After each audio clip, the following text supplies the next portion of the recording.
Hi guys, and welcome to the Batch Lady, where I show you how to make fast, simple homemade meals that you can make in advance, put in your freezer and use whenever you want. And I've got a helper today who's came downstairs because I'm doing something that she really likes. Zara, what are we doing? We're doing our breakfast series, and today we're doing waffles that you can have for a dessert or a breakfast. Yeah, so this is breakfast series. So we occasionally will have waffles on a Sunday, won't we? Yeah. Occasionally, but actually we do tend to use them in this house more as a dessert. But they're great, they freeze brilliant, and we've got a little waffle maker and we want to show you exactly how you can do it. Now, as you know on the Batch Lady, I am not just about the recipe, I'm not about showing you how to make things from scratch, I'm about showing you how to make things in a fast amount of time so you can get them away and enjoy doing something else with your time. So, I want to show you very quickly down here, just as I done my pancakes, I'm using the same pancake mix, one from Costco. You can use any pancake mix or you can make them from scratch, but basically if you want to make waffles, it's almost the same as making pancakes, okay? So if no matter what pancake mix you use, if that's what you choose to do, you still make pancakes exactly the same way, okay? So you're going to make it into a pancake mix, which is you're going to need your dry ingredients. You're then going to add your water depending on what it tells you on the back of your packet. I never make it from scratch, just don't want to. These ones work really well. So you're going to add your water, and the difference between waffles and pancakes is with pancakes you just add water, okay? You don't need anything else. What else do you think you need to make it into waffles instead of pancakes? Egg. You need 1 egg. For this amount anyway, I need 1 egg. Okay, so if you're making a usual sort of 12 pancakes, you probably just need 1 egg. And you want 2 tablespoons of vegetable oil, okay? And that makes it into waffles instead of pancakes. It's as easy as that if you're making waffles. So if you didn't know that, it's an egg and a little bit of vegetable oil. Give it a mix around. Don't worry about it being lumpy. And you will end up with batter that looks something like that, okay? Now, as you can see, this is our waffle here that we've already made earlier. Zara, can you take that round and show everybody? Can you get it in front of the screen? There we go. We put banana and maple syrup in ours, right? Bring it back, Zara. So banana and maple syrup. So sort of a dessert come very nice breakfast if you allow your children to have it. Now, we just got our waffle iron from Argos. It was about $19.95, so it was a really cheap one. And we chose one that makes round waffles because you can make our ones into a cone shape like this. You know, one of these waffle cones. So, but I actually think that freezing them, the square ones work a bit better because you can really get all the air out of the bag compared to the round ones.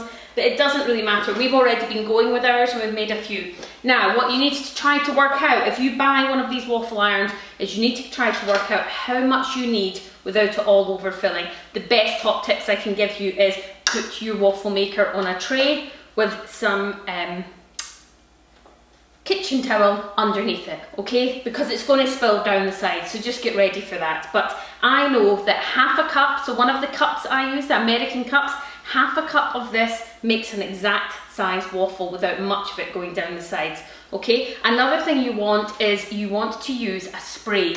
Now, in America, you get one of these aerosol sprays that work for this, but you generally don't get them here very often. I use Frylight 1 Cal, but actually this is an old bottle that I've actually reused numerous times. It's actually just got some sunflower oil on it, okay? And I just give it a spray because then it goes in all the holes. So a few sprays works a lot better. And then you're going to take my, we're going to do it, Zara? We're going to take half a cup. Let me just do that again.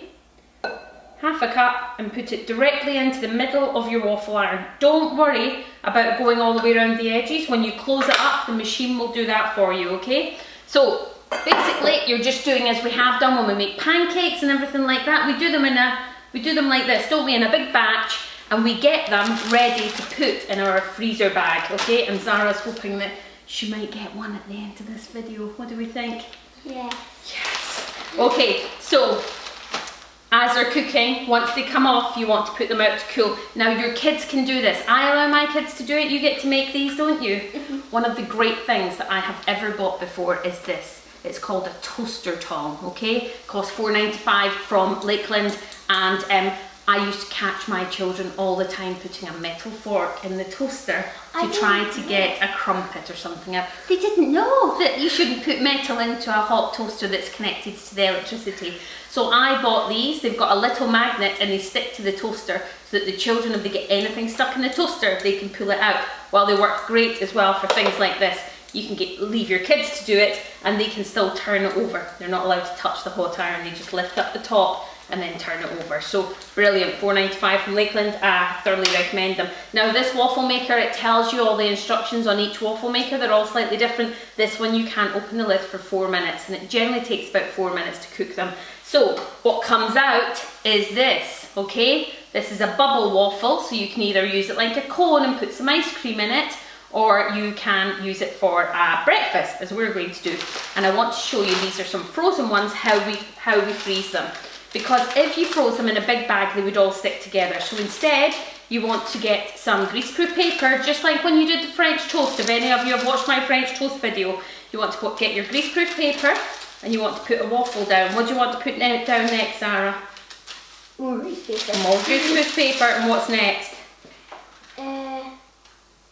A waffle. Oh. And you're building it up. The greaseproof paper stops them from sticking together. And I just cut this up myself. It takes 2 minutes, or get one of the kids to do it. And you end up with a big pile like this, okay? You're just then going to put them in your freezer bag, label your bag, and you're going to freeze them.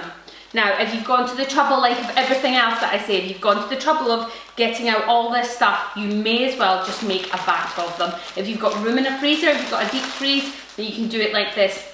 When you want to use them, peel off the ones that you want. These actually defrost in about 30 minutes. They don't take hardly any time. So wake up on a Saturday morning, everybody wants waffles, just take them out and you can defrost them and give them a quick heat in the microwave and they are ready to go. Right, are we going to check this one? Yeah. Now their video's not 4 minutes, so it's probably not done, but we're just going to give it a go and see. It's actually almost there, so it's just done and no more. Look at that. Okay, doesn't stick at all. We've got a waffle. Okay, then you're just going back in with your next scoop and putting it in. Zara, is this one for you? Yes, she's going to have that one. Do you want to say goodbye? Thanks for watching my breakfast series. This is the end of it. We're going to move on and do some other stuff after this. So I hope you've enjoyed it. From the Batch Lady, goodbye, and from the Little Batch Lady, goodbye. goodbye. Bye.